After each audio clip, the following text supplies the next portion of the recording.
নমস্কাৰ আপোনালোকে চাই আছে অসম সংবাদ 24 ঘণ্টা। আজি আমি অসম সংবাদ 24 ঘণ্টায় আহি উপস্থিত হৈছোঁ ঢেকিয়াজুলি পৌৰসভাৰ অন্তৰ্গত 5 নম্বৰ ৱাৰ্ডত। আৰু ঢেকিয়াজুলি পৌৰসভাৰ অন্তৰ্গত 5 নম্বৰ ৱাৰ্ডত থকা যি স্বস্তিকা ক্লাব, এই স্বস্তিকা ক্লাবত নতুনকৈ নিৰ্মাণ কৰি উলিওৱা শ্ৰী শ্ৰী মা কালী মন্দিৰৰ যি প্ৰাণ প্ৰতিষ্ঠা, এই প্ৰাণ প্ৰতিষ্ঠাৰ লগত সংগতি ৰাখি আজি আই মাতৃসকলে উলিয়াইছে মংগল কল যাত্ৰা। আৰু আমি দেখুৱাই আছোঁ সামগ্ৰিক পৰিৱেশ এয়া হৈছে ঢেকিয়াজুলিৰ স্বস্তিকা ক্লাবৰ উদ্যোগত আই মাতৃসকলে এনেদৰে মংগল কল যাত্ৰা উলিয়াইছে। আৰু মংগল কল যাত্ৰা উলিয়াই সকলোৱে বিশ্বশান্তিৰ কামনা কৰিছে, কিয়নো 39 বছৰ সম্পূৰ্ণ কৰিছে এই স্বস্তিকা ক্লাবৰ শ্ৰী শ্ৰী মা কালী মন্দিৰে। আৰু এই মা কালী মন্দিৰৰ যি মূল মন্দিৰ ভাগি এইবেলি নতুনকৈ নিৰ্মাণ কৰি উলিওৱা হৈছে আৰু তাৰ লগত সংগতি ৰাখি আজি এই মংগল কল যাত্ৰা উলিয়াইছে। আৰু এই মংগল কল যাত্ৰাৰ পৰিৱেশ আমি দেখুৱাই আছোঁ। এনেদৰেই অঞ্চলটোৰ আই মাতৃসকলে অংশগ্ৰহণ কৰিছে এই মংগল কল যাত্ৰাত আৰু সকলোৱে হাতে হাতে মংগল ঘট লৈ এই মংগল কল যাত্ৰাত অংশগ্ৰহণ কৰিছে। আৰু এই বিষয়ে আমি কিছু কথা জনাৰ চেষ্টা কৰিম। আই মাতৃসকল আছে বা সেই স্বস্তিকা ক্লাবৰ বিষয়ববীয়াসকল আছে, আমি তেখেতলোকৰ পৰা কিছু কথা জনাৰ চেষ্টা কৰিম। দেখা গৈছে স্বস্তিকা ক্লাবৰ উদ্যোগত আজি মংগল কল যাত্ৰা উলিয়াইছে, কি ক'বা আজি দিনটোত? হয়, আমি বিশ্ব শান্তিৰ কাৰণে আমি মংগল কল যাত্ৰা আজি অনুষ্ঠিত কৰিছোঁ। আজি আমাৰ মন্দিৰৰ প্ৰাণ প্ৰতিষ্ঠা হ'ব। আমি 2 দিনৰ কাৰ্যসূচী আছে আমাৰ। আজি বিষ্ণু পূজাৰ লগতে মংগল কল যাত্ৰা আমি এতিয়া শুভাৰম্ভ কৰিম। আৰু অহাকালি আমাৰ কালী পূজা আছে। আমি বিগত 39টা বছৰ ধৰি আমি ইয়াতে শ্ৰী শ্ৰী মা কালী পূজা কৰি আহিছোঁ।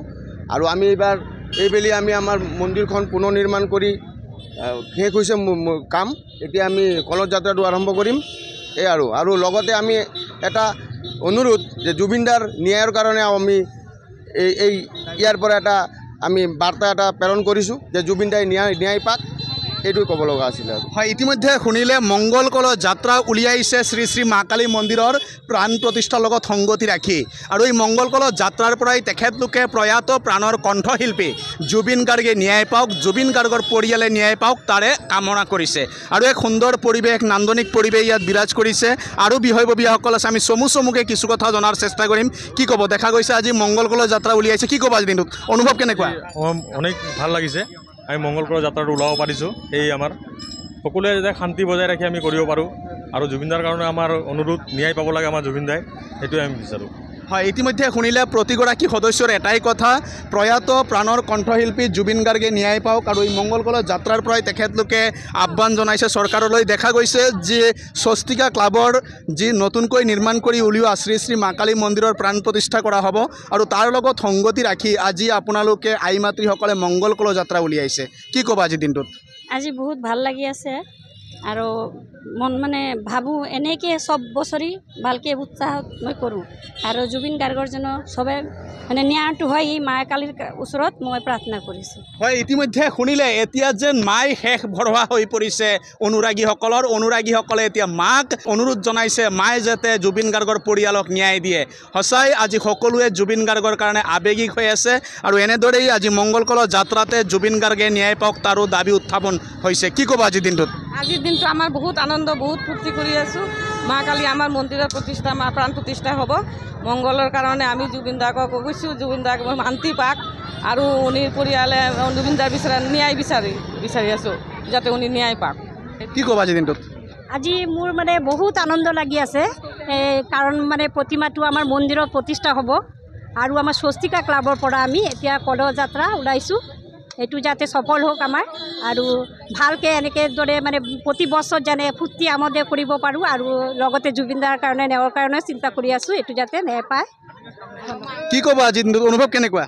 আজি 39 ইয়াৰ্ছ হৈছে আমাৰ মন্দিৰটো, কিন্তু মন্দিৰটোৰ কাৰণে আমি ইমান দিন অপেক্ষা কৰি আছোঁ। মন্দিৰটো কেতিয়া আমাৰ উদ্বোধন কৰিব পাৰিম, তো ইতিমধ্যে আমি সবেই সহযোগ কৰি মন্দিৰটো কৰিব পাৰিছোঁ। সেইটো কাৰণে আমাৰ শুভ কামনা থাকিলে।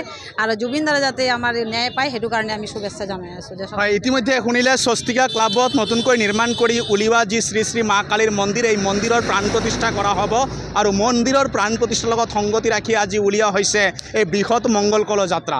আৰু এই মংগল কল যাত্ৰাত আৱাল বৃদ্ধ বনিতা আই মাতৃ সকলোৱে অংশগ্ৰহণ কৰি কৰিছে সকলোৱে অংশগ্ৰহণ কৰি আজি এই মংগল কলৰ যাত্ৰা উলিয়াইছে আৰু মংগল কলৰ যাত্ৰাৰ পৰাই তেখেতলোকে মাক অনুৰোধ জনাইছে মায়ে যাতে জুবিন গাৰ্গৰ পৰিয়ালক ন্যায় দিয়ে জুবিন গাৰ্গক ন্যায় দিয়ে তাৰে কামনা কৰিছে সঁচাই এক সুন্দৰ পৰিৱেশ আৰু আমি এতিয়া দেখুৱাই আছোঁ মংগল কলৰ যাত্ৰাৰ পৰিৱেশ এনেদৰেই আই মাতৃসকলে হাতে হাতে মংগল ঘট লৈ মংগল কলৰ যাত্ৰাত অংশগ্ৰহণ কৰিছে সঁচাই এক সুন্দৰ পৰিৱেশ এক নান্দনিক পৰিৱেশ বিৰাজ কৰিছে ঢেকিয়াজুলিত আৰু ঢেকিয়াজুলিত আই মাতৃসকলে এনেদৰে মংগল কলৰ যাত্ৰা উলিয়াই সকলোৰে মংগল কামনা কৰিছে সঁচাই এক সুন্দৰ পৰিৱেশ আজি স্বস্তিকা ক্লাবৰ উদ্যোগত উলিওৱা যি মংগল কলৰ যাত্ৰা এই মংগল কলৰ যাত্ৰাত আৰু মংগল কলৰ যাত্ৰাৰ জৰিয়তে তেখেতলোকে সকলোৰে মংগল কামনা কৰিছে বিশ্বমংগল কামনা কৰিছে সঁচাই এক সুন্দৰ পৰিৱেশৰ মাজেৰে আজি অনুষ্ঠিত হৈছে এই মংগল কলৰ যাত্ৰা আৰু এই মংগল কলৰ যাত্ৰাত আই মাতৃসকলে অংশগ্ৰহণ কৰিছে জীয়ৰী বিৱাৰী সকলোৱে অংশগ্ৰহণ কৰিছে আৰু সকলোৱে অংশগ্ৰহণ কৰি মংগল কলৰ যাত্ৰা সফল কৰিব বিচাৰিছে আৰু আমি দেখুৱালোঁ সামগ্ৰিক পৰিৱেশ